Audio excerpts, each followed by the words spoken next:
A'udzu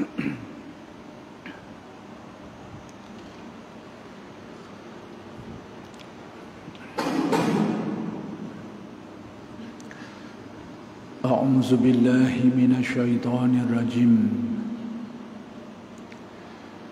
Bismillahirrahmanirrahim. Alhamdulillahi rabbil alamin. Wa bihi nasta'in.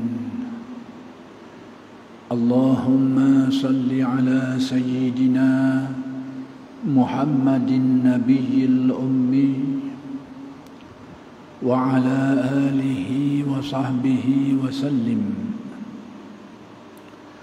Rabbi shrah li sadri wa yassir li amri wahlul 'uqdatam min lisani yafqahu qawli. Wala hawla wala quwwata illa billahil aliyyil azim. Ilahi anta maksudi wa ridhaka matlubi. A'tini mahabbataka wa ma'rifataka. Assalamualaikum warahmatullahi wabarakatuh. Alhamdulillah wa syukru lillah. Kita bersyukur kehadrat Allah Subhanahu wa taala atas limpah kurnia-Nya yang telah mencipta kita, memanjangkan umur kita dan mengurniakan kepada kita nikmat-nikmat-Nya yang sangat banyak zahir dan batin.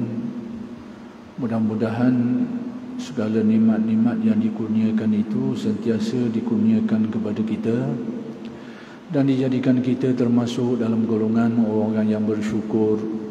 Mudah-mudahan dengan berkat syukur Allah Subhanahu wa taala menambahkan lagi nikmat kurniaan-Nya kepada kita semua. Dan insya-Allah pada malam ini akan diteruskan lagi pengajian kitab Al-Hikam karya Syekh Ahmad ibn Athaillah Al-Iskandari radhiyallahu anhu. Kalam hikmat yang ingin dijelaskan disambung huraiannya pada malam ini ialah kalam hikmat yang ke-269,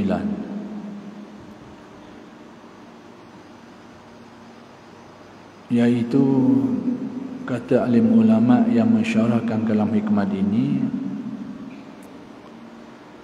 Allah Ta'ala ni katanya, kata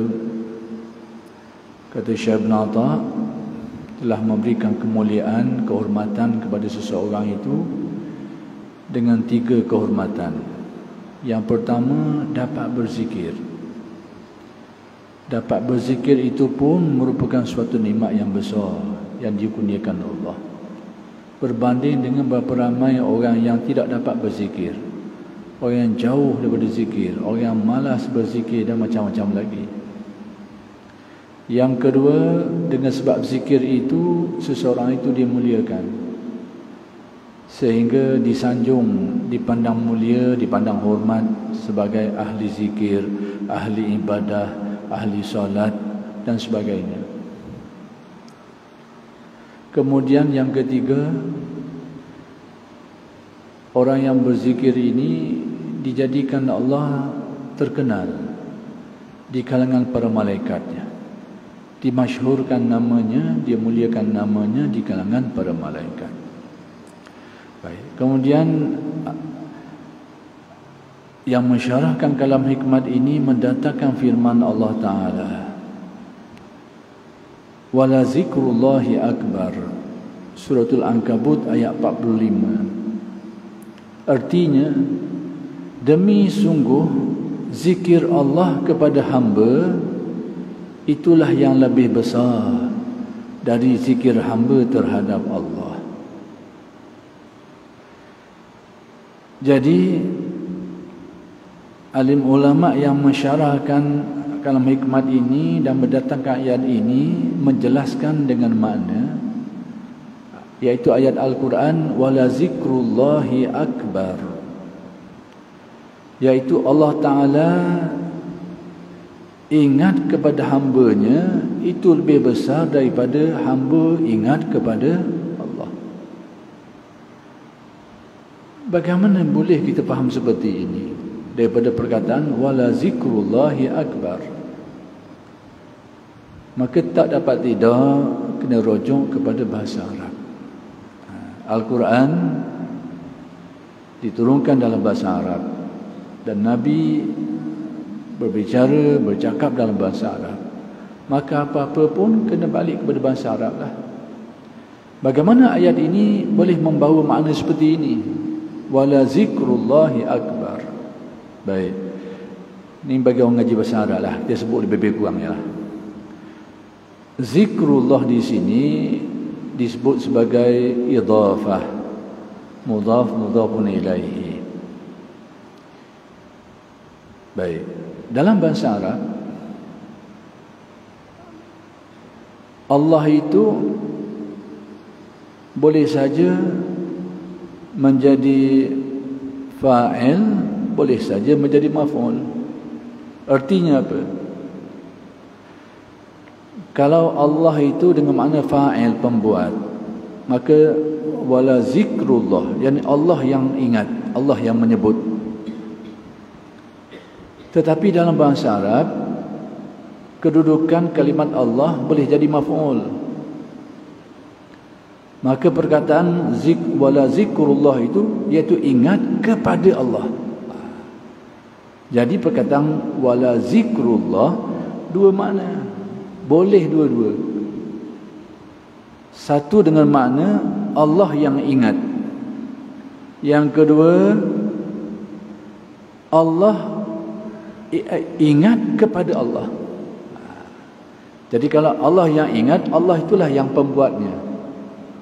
Tapi kalau Allah yang diingati, ingat kepada Allah, maka Allah itu menjadi yang kena buat, bagi maf'ul. Dua-dua makna ini boleh dipahami daripada perkataan ini. Kita ambil contoh lain lah. Saya ambil perkataan lain. Senang kita nak rapor sekarang. Qatlu Muhammadin ataupun Qatlu Uthman. Ambil Uthman lah. Ini dalam bahasa Arab. Perkataan Qatlu Uthman, orang ngaji bahasa tak tahulah, iaitu ini disebut sebagai idhafah. Bahasa kita sandaran. Ada dua yang disandarkan, ada mudhafun ilaih. Yang disandarkan, apa yang disandarkan, dan yang disandarkan kepadanya. Bahasa Melayu kita. Baik, dalam bahasa Arab perkataan qatlu Uthman boleh dipahami dua makna. Sama ada qatlu Uthman berarti Uthman itulah pembunuhnya. Qatlu Uthman dengan makna Uthman lah yang membunuh. Tapi perkataan ini juga dalam bahasa Arab boleh dipahami qatlu Uthman, Uthman yang kena bunuh. Dua-dua itu boleh bagi orang yang belajar bahasa Arab lah. Maka sama juga di sini. Wala zikrullahi akbar, makna yang biasa kita dengar iaitu ingat kepada Allah. Allah itu diingati. Itu adalah merupakan amalan yang besar, amalan yang penting. Ingat kepada Allah. Jadi Allah itu diingati. Siapa yang ingat? Hambanya. Itulah makna yang biasa kita dengar.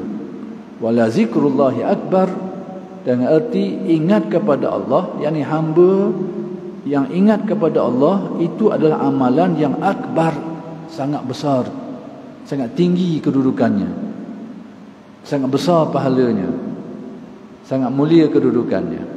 Tetapi ayat ini juga dari sudut struktur bahasa Arabnya boleh dengan makna Allah lah yang ingat, yakni dengan arti wala zikrullahi, yakni Allah Ta'ala ingat kepada hambanya. Allah yang ingat kepada hambanya. Akbar, itu adalah lebih besar lagi. Maka makna yang kedua inilah yang digunakan pakai oleh yang mensyarahkan ayat ini di sini. Jadi didatangkan arti di sini demi sungguh, yakni sesungguhnya zikir Allah kepada hamba, yakni Allah ingat kepada hambanya. itulah yang lebih besar daripada zikir hamba terhadap Allah, berbanding hamba ingat kepada Allah. Baik. Jadi sekarang ada dua. Hamba ingat kepada Allah, Allah ingat kepada hamba.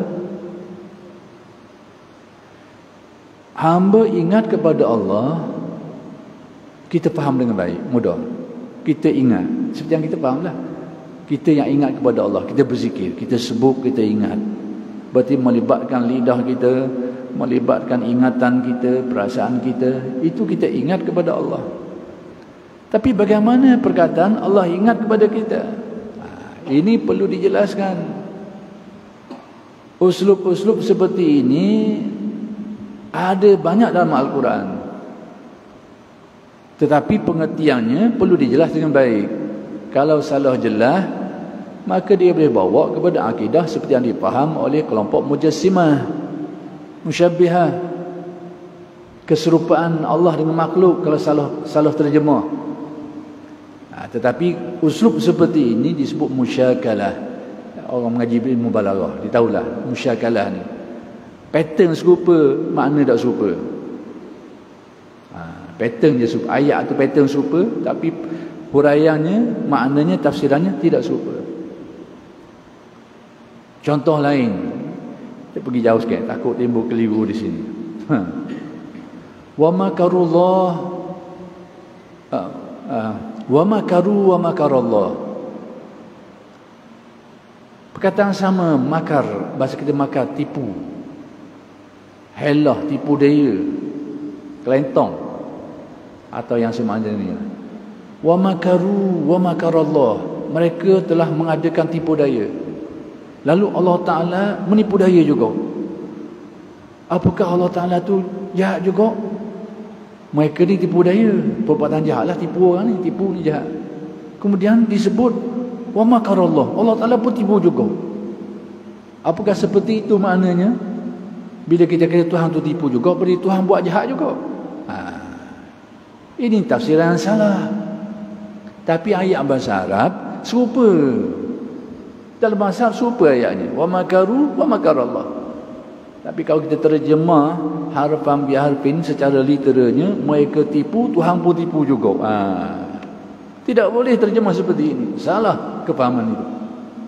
Tanpa kita sedar, kita dah menisbahkan sifat yang aib, yang buruk terhadap Allah dan bertentangan dengan kenyataan subhanallah, subhanahu wa ta'ala amma yusyrikun. Allah Ta'ala Maha suci daripada segala kekurangan, segala keburukan, segala keaiban. Maha suci. Itu keyakinan akidah kita. Jadi kalau kita terjemah Tuhan nipu juga, berarti kita telah mensabitkan suatu sifat yang aib bagi Allah Ta'ala. Tidak seperti itu. Tapi bahasa Arabnya betul. Maka inilah yang dinamakan musyakalah. Ini balaghah Arab panggil. Perkataan serupa, makna tak serupa. Jadi kalau begitu apa maknanya? Mereka ni memang menipu, buat jahat. Mereka telah memperdaya, mengadakan tipu daya. Tetapi Allah membalas tipu daya mereka tu. Makna seperti itu. Kalau mereka ni memang betul, mereka menipu daya, buat jahat lah. Tapi berkait dengan Allah, jangan terjemah seperti itu. Allah Ta'ala membalas tipu daya mereka itu. Ini kena berhati-hati. Ini gaya bahasa musyakalah. Maka berkait dengan zikir pun serupa. Manusia berzikir kepada Allah, kita faham maknanya. Manusia ingat kepada Allah, Allah ingat kepada manusia. Perkataannya serupa, tapi maknanya tidak seperti itu. Dia sejenis yang serupa bagi musyakalah. Jadi dari segi kefahaman, perlu ada kefahaman yang betul. Supaya takut orang, macam mana ni kita ingat kepada Allah, kita faham gini, Tuhan gini juga ingat kita. Dah timbul dah keserupaan. Ini jangan dipahami seperti itu. Jadi kalau begitu, apa erti Allah Ta'ala ingat kepada hamba? Kalau kita ingat kepada Allah, kita tahulah makna dia. Iaitu kita sebut-sebut, kita ingat, guna akal kita, fikiran kita, hati dalam hati kita, itu kita ingat. Tapi Allah Ta'ala ingat kepada kita tidak seperti itu. Dengan arti kita ini tidak pernah terlepas daripada ta'lukan ilmunya, daripada ta'lukan sama'nya, basarnya dan sebagainya. Itu maksud Allah Ta'ala ingat kepada kita. tidak terlepas dari rahmatnya, tidak terlepas daripada kurnianya, tidak terlepas daripada bermacam-macam lagi lah yang kaitan kita dengan Allah Subhanahu Wa Taala. Itu maksud Allah Taala ingat kepada kita. Kita tidak terlepas daripada taklukan kudratnya, iradatnya, ilmunya, samanya, basarnya. Cuma perkataan ingat itu dia ada makna khususiah. Bukan saja kita tidak terlepas daripada taklukan sifat-sifat Allah, tetapi khususiahnya Allah Ta'ala telah memberikan kurnianya, apa yang tidak diberi kepada yang lain. Itu maksud Allah Ta'ala ingat kepada kita. Bukan hanya sekadar kita ini tertakluk dengan sifat-sifat kudrat, iradat dan sebagainya itu, tapi diberi kurnianya sehingga kita dapat berzikir kepadanya. Itu maksud Allah Ta'ala ingat kepada hamba-Nya.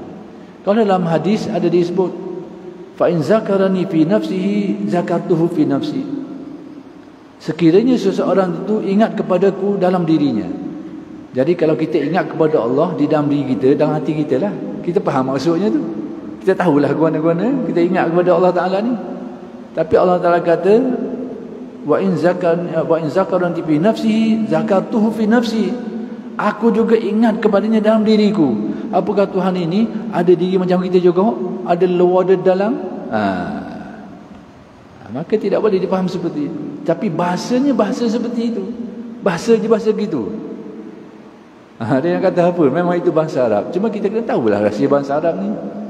Maka bahasa itu semua musyakalah. Tapi pengertian tidak seperti yang kita faham. Kalau tidak, dia akan jadi kepahaman-kepahaman sama seperti kelompok-kelompok mujassimah yang mensifatkan Tuhan dengan sifat-sifat yang berjisim, musyabbihah, yang mensifatkan Tuhan dengan ada keserupaan dengan makhluknya, itu akan jadi samalah.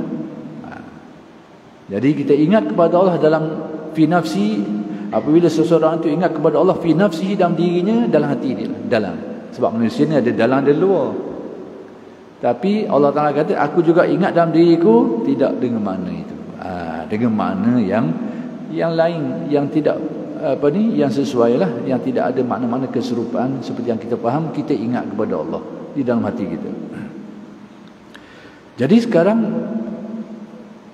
yang mensyarahkan ayat kalam hikmat ini dan mendatangkan ayat ini, dia kata Allah Ta'ala ingat kepada hamba itu lebih besar berbanding hamba ingat kepada Allah.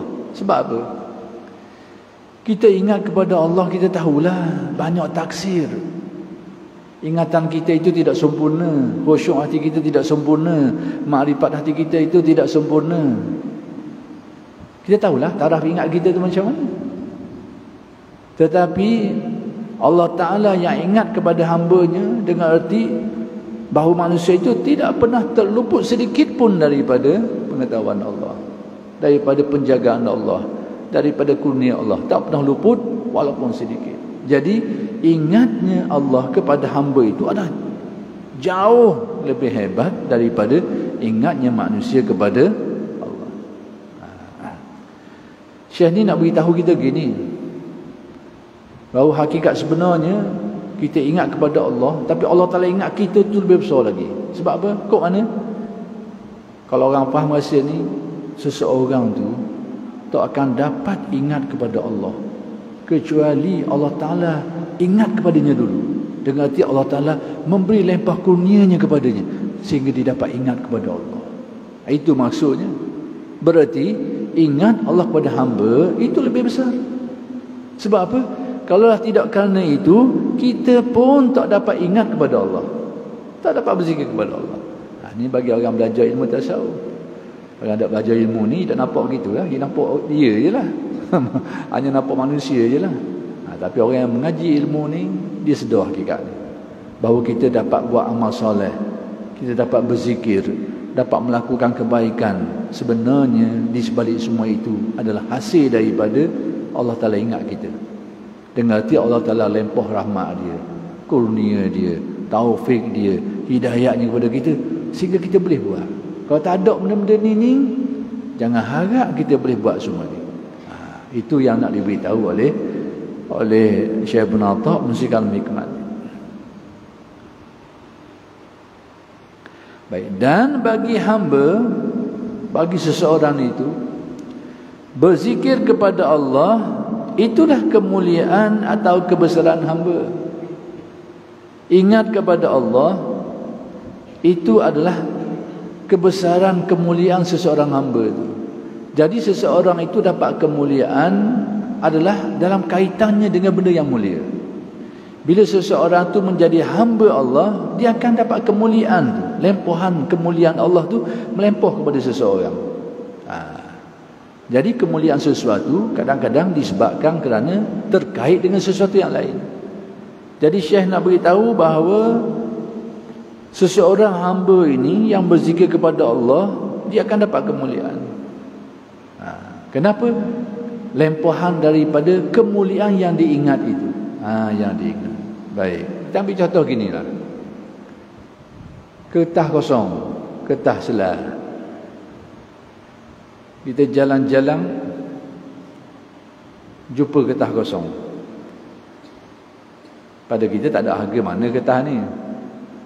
Mungkin kalau duduk depan kita akan bijak gitu ya. Kita akan bijak. Tapi bagaimana kalau kertas ini tertulis padanya kalimat Allah? Tiba-tiba kertas ni ada depan kita. Mungkin kertas jatuh ke, kita lalu ada kertas tapi tertulis kalimat Allah. Apa sikap kita? Berani ke kita bijak? Sudah tentu tak berani. Jadi kertas dapat kemuliaan kerana ada kaitannya dengan yang mulia. Kan ada kaitan dengan yang mulia. Dapat kemuliaan kertas tu sehingga kita tak berani nak bijak dia. Sebagai seorang mukmin, sebagai seorang muslim, tak berani bijak. Kertas yang tertulis kalimat Allah Ismul Zat dapat kemuliaan. Itu. Jadi orang yang ingat kepada Allah, maka insya-Allah dia akan dapat lempahan kemuliaan daripada yang diingati. Dapat lempahan kemuliaan. Itulah kemuliaan atau kebesaran hamba dan kekayaannya yang tidak ada lebih besar dari itu. Tidak ada yang lebih besar, lebih mulia daripada itu, iaitu apabila manusia itu terhubung dengan Allah dan dapat lempahan kemuliaannya. Sebab apa? Kerana sipirnya mudah je. Tidak ada yang lebih mulia daripada Allah Subhanahu Wa Taala. Maka sipir nombor 2 pula, seseorang itu akan dapat lempahan kemuliaan hasil daripada kaitannya dengan yang mulia. Jadi bila seseorang itu terkait dengan Allah, berarti itulah yang paling mulia. Itulah yang paling mulia. Itu yang ingin dijelaskan oleh Syekh Ibn Attab.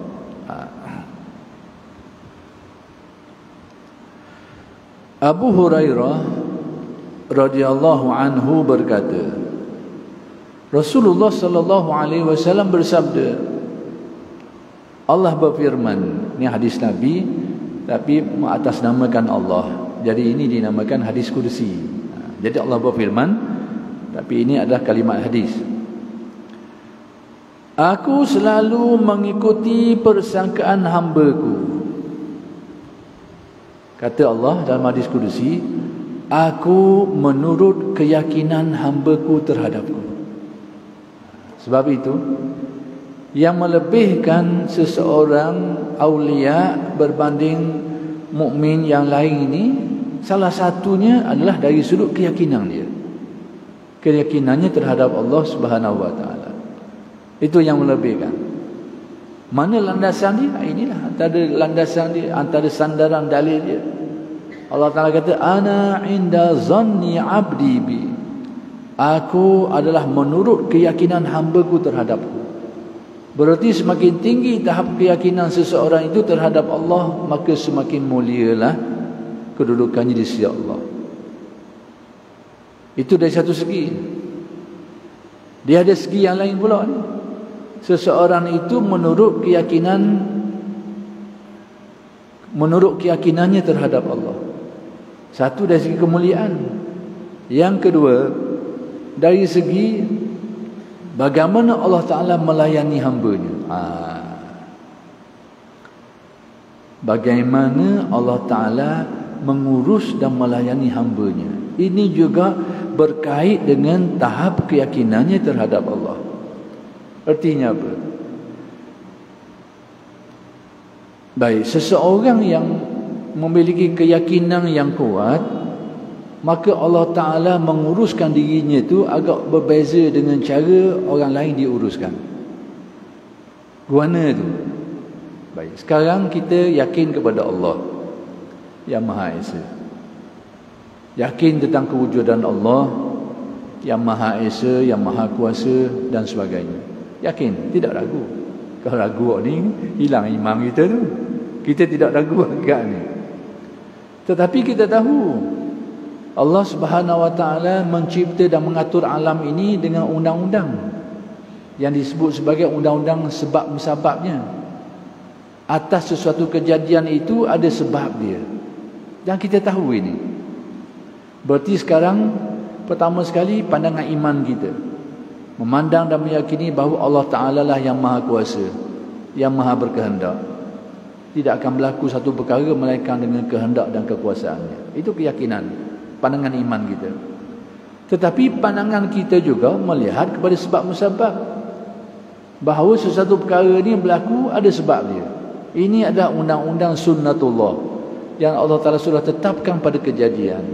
Mati ada sebabnya, kaya ada sebab dia, berjaya ada sebabnya, sakit ada sebabnya, sembuh pun ada sebab dia. Ada sebab belaka. Jadi kita melihat dua sisi. Sisi kudrat Allah dan iradatnya, dan sisi sebab musabab. Jadi inilah pandangan seorang mukmin. Cuma ghalibnya orang-orang mukmin ini, sekalipun dia ada dua sudut pandang tadi itu, maka ghalibnya lah, ada kalanya pandangan dia kepada sebab musabab itu kadang-kadang lebih besar, lebih kuat ikatan hatinya dengan sebab musabab berbanding dengan kehendak dan kekuasaan Allah. Dan ini tidak menafikan iman. Yang kata, oh kalau gitu batal iman. Jangan. Masalah sekarang bukan masalah tidak percaya. Iman itu yakin, percaya. Cuma nak kabarnya, kadang-kadang hati kita ni banyak paut pada sebab musabab. Dalam kadang kita yakin tentang kekuasaan dan kehendak Allah. Ini adalah urusan hati, bukan urusan i'tikad, ataupun bahasa lain urusan tasawuf, bukan urusan akidah. Akidah keyakinan kita jelas, kita percaya kepada Allah dan sifat kesempurnaannya. Tapi hati kita ni paut banyak, sebab itu akan merusingkan kita, membimbangkan kita, menakutkan kita, menggelisahkan kita dan sebagainya. Itu tandanya sebabnya gini. Maka Allah Ta'ala akan uruskan orang seperti tadi dengan urusan yang sesuai dengan keyakinan dia itu. Bila pautan hatinya kuat dengan sebab musabab, maka perjalanan hidupnya itu terikat kuatlah dengan undang-undang sebab musabab itu.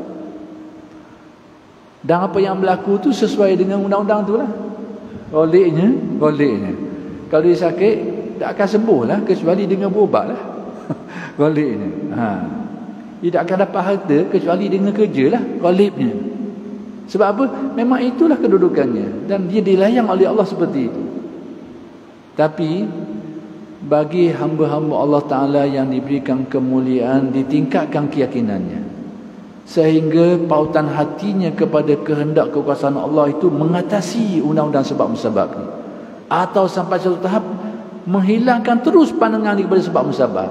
Pada waktu itu cara dia diurus dan dilayan oleh Allah berbeza. Berbeza. Maka orang-orang seperti itu banyak kali terjadi apa yang berlaku pada dirinya itu tak ikut undang-undang sebab musabab. Itulah yang kita namakan karamah. Itulah yang dinamakan karamah. Kamak bahasa kita, kamak. Bila sebut kamak ni, tak ikut undang-undang sebab musabab tu. Tak ikut. Tak memikir kalau kita jalan atas air tak boleh, memang tergelang punya. Tapi sebahagian aulia itu dijalankan, diperbolehkan itu, sehingga dapatlah mereka dia berjalan atas air, sebahagian mereka tu. Jadi banyak kali berlaku pada mereka ni seperti itu.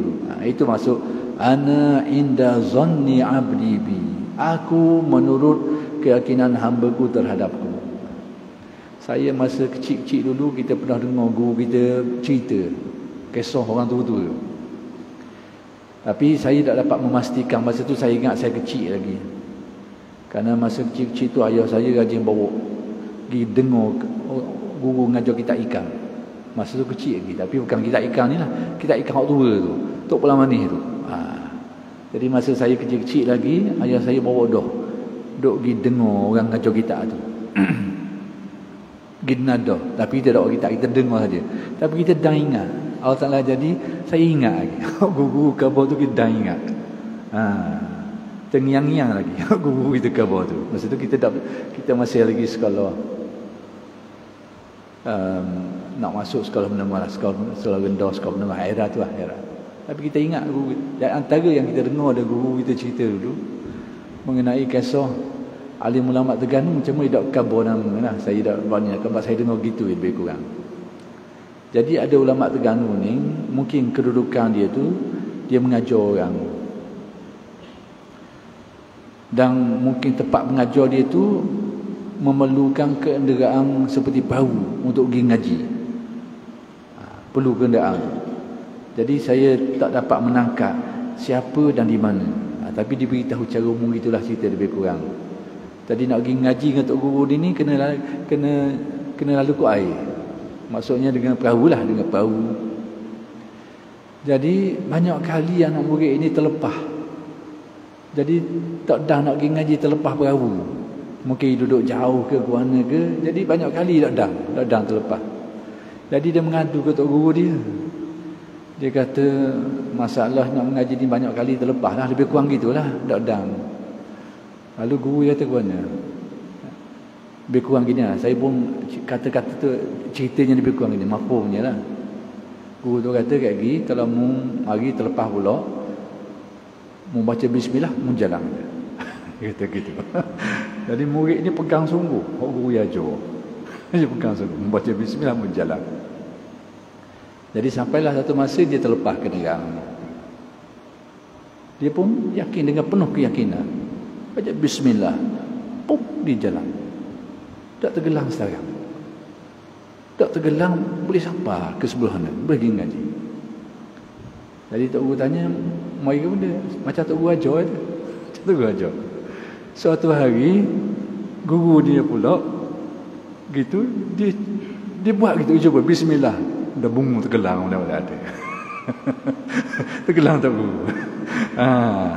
Bismillah dah bungu tergelang dah ada. Jadi keyakinan. Dan keyakinan kita tahu ada waktunya seseorang itu diberi keyakinan pada waktu tertentu. Pada waktu tertentu dia diberi keyakinan yang tidak dia dapat pada waktu-waktu lain. Ada kalanya. Dan pada waktu itulah selalunya terjadi hal-hal seperti ini. Dan banyak kali berlaku. Keadaan seperti ini kalau menurut Al-Ghazali disebut halatul ittirar.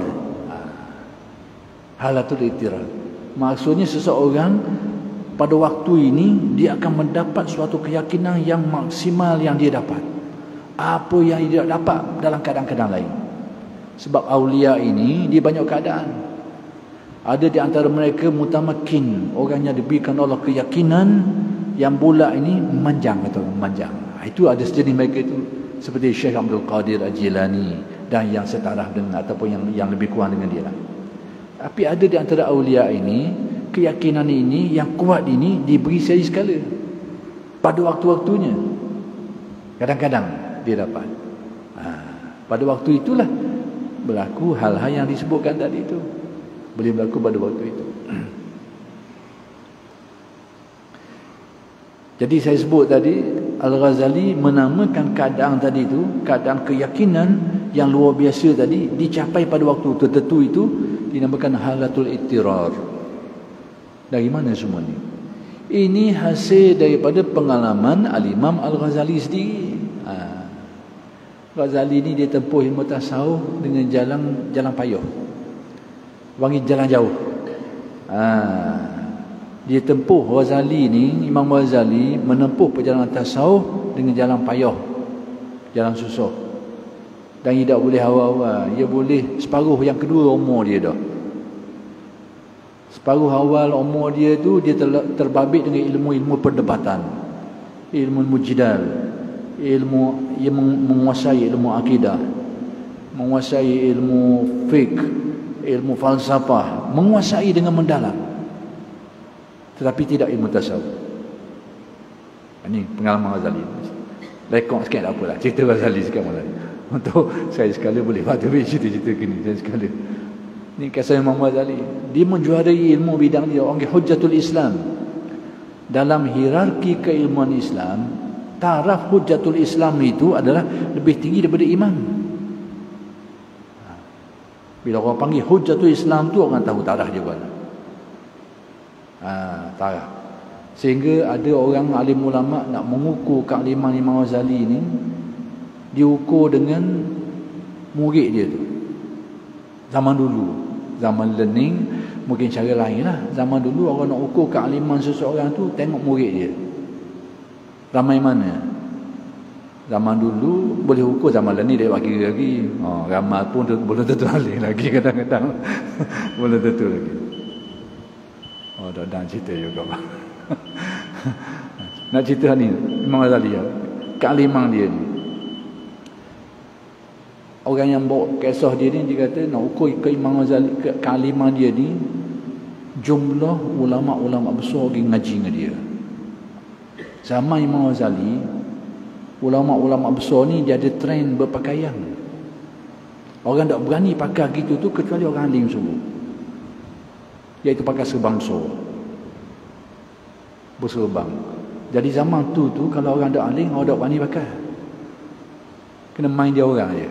Maksudnya orang berani pakai tu pakaian khas tu, orang tu alim je.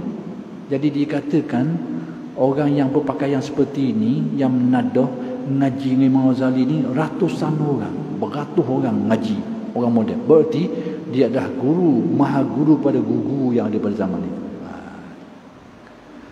Jadi oleh kerana masuk waktu isyak, kita bersetakat ni dulu, dan insya-Allah akan bersambung pada kuliah-kuliah yang akan datang. Aqulu qauli hadza wa astaghfirullahalazim li wa lakum. Assalamualaikum warahmatullahi wabarakatuh.